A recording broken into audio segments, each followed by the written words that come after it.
Hi guys, I'm Kiri, welcome back to the channel. Today we're going to talk about Ferrari 365P. Many years before McLaren F1 to be presented in 1992, another car was with central driving position and two passengers on each side. And this was the 1966 Ferrari 365P Berlinetta Speciale.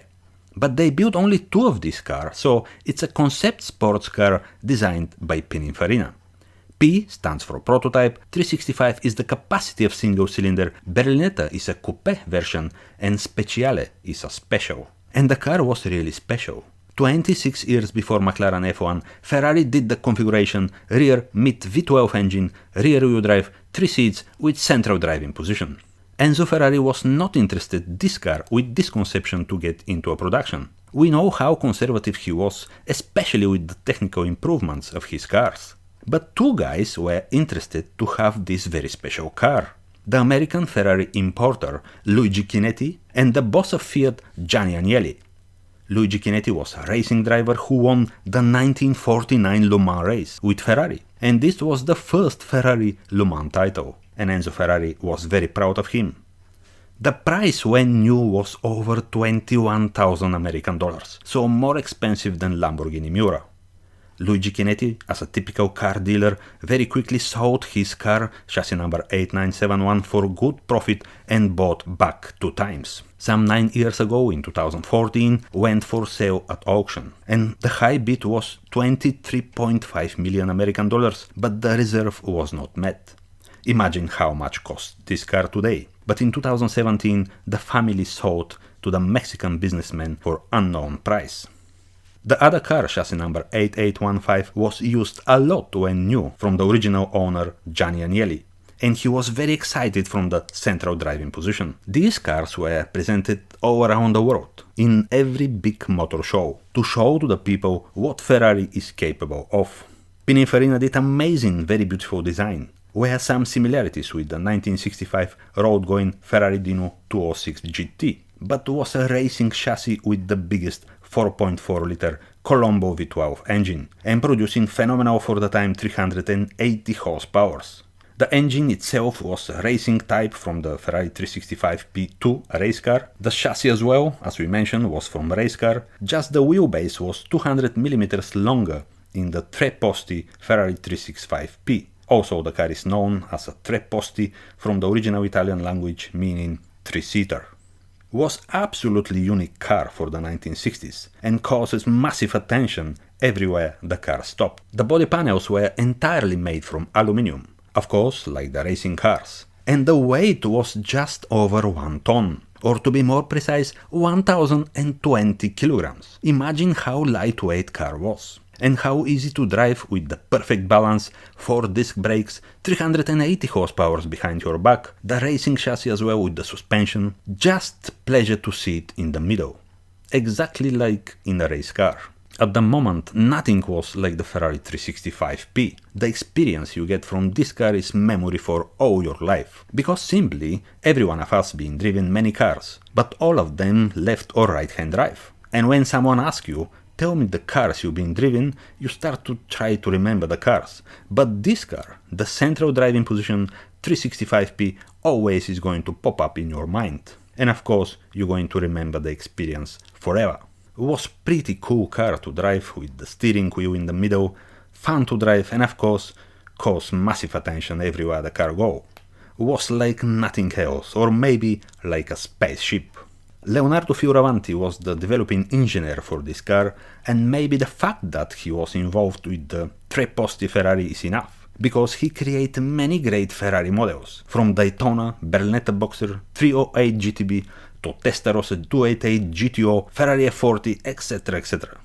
This particular car, chassis number 8971, first debuted at the 1966 Paris Motor Show. And then, as we said, many different exhibitions. Later, of course, the first owner acquired the car, and this was Luigi Chinetti. As you can see, the car is white, and this is the original 1966 color white gardenia. The other car, chassis number 8815, the Gianni Agnelli ones, was painted in silver. There were a few minor differences between the two cars, but this car in front of us is almost original. all mechanical part is original, with all matching numbers, the glass roof, the original interior even, and today is just approximately 9,000 kilometers from new, of course original. Originality is something very important for this kind of one-off cars, and to preserve them, of course. The way they left the factory is the only way. It's very hard to estimate the price for one of these cars. There are points to look up. It's not a race car, so it doesn't want nothing, but the base is a race car, and the engine. It's a very special car for very special people. So by people who understand this job, the price today is over 30 million American dollars.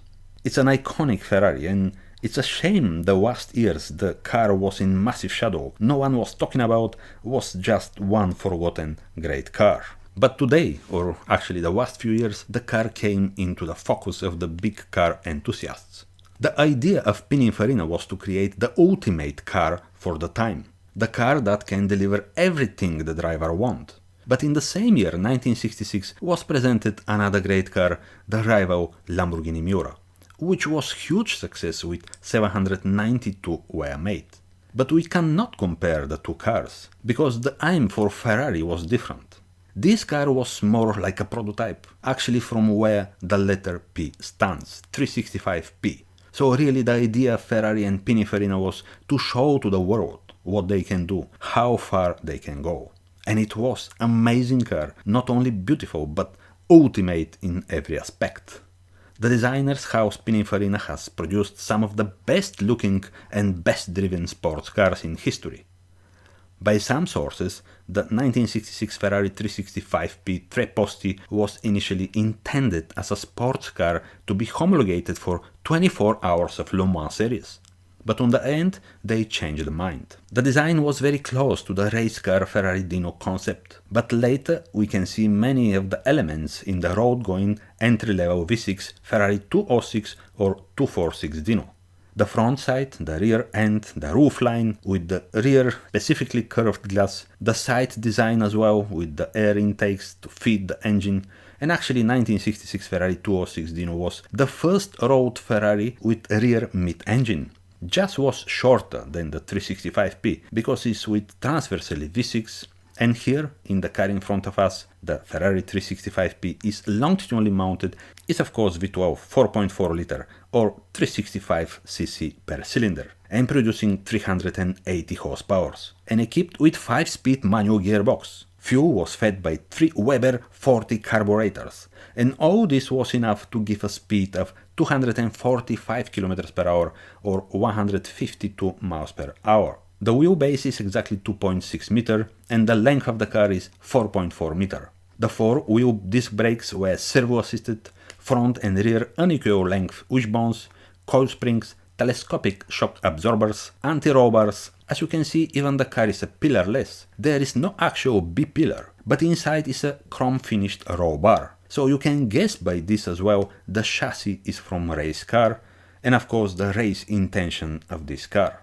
We mentioned earlier as well, the engine was from the successful race car driven in the prototype class Ferrari 365P2. The pedals as well were delivered from the race car, so the feeling was you are really in a race car. 2 side-mounted fuel tanks with racing style fuel cap. It's an ultra rare car, masterpiece or let's say Italian piece of art, very similar to Michelangelo's works, all handmade, and to make this car it takes time, but then lives forever. It's not the Ferrari's most popular model, we mentioned that earlier, even wasn't big success in the beginning, but today is very important model, a museum piece, and is one of the most historical Ferrari model. Both original owners of this incredible car, Luigi Chinetti and l'Avvocato Signor Gianni Agnelli, enjoyed the car a lot. Even Agnelli put some 9,000 kilometers as well on the odometer before to sell the car. Luigi Chinetti, we mentioned earlier, he sold twice the car in the very early years, but after he decided to keep the car forever. So a very long time ownership until 2017. This car is absolutely historical.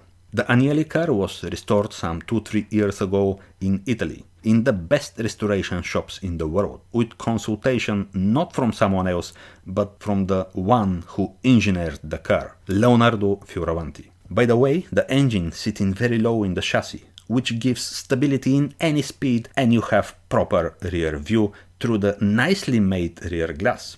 Many grooves under the rear bumper, helping the hot air to escape easily and freely. 6 rear round taillights, 3 each side, 4 exhaust pipes, 2 each sides as well, like the most V12 Ferraris, and very low tail, of course for better aerodynamic.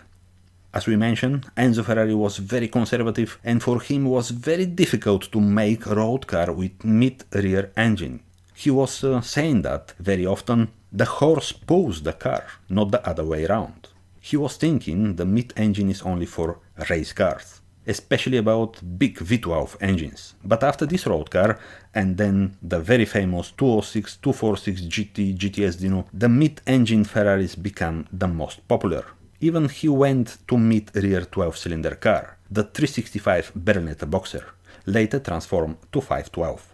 But he took this decision also because he saw the rivals Lamborghini Miura, later Countach, De Tomaso Mangusta, later the Pantera, Maserati Bora, all they went to big mid-engine configuration. And the people wanted this. Was the fashion on that time, coming from the race, Formula 1 or Le Mans cars.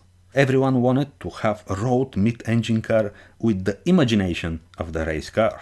But as well, many car manufacturers, including Ferraris as well, started to produce V8, V6 or even 4-cylinder mid-engine cars, like Lotus Europa, later Esprit, Matra, Lamborghini Huracan, Maserati, Renault Alpine 310, etc. etc. So guys, this car, Ferrari 365P, is really very special, with incredible innovations, which everyone follows. The design is just amazing. You just sit in next to the car and admire the beautifully made lines by Pininfarina. Every part of the car is just amazing. But not only the design, the technical part as well. The racing chassis and the V12 engine from a race car, even the pedals, the central driving position, plus 2 seats, the knockoff wheels. For 1966, this was the best car in the world.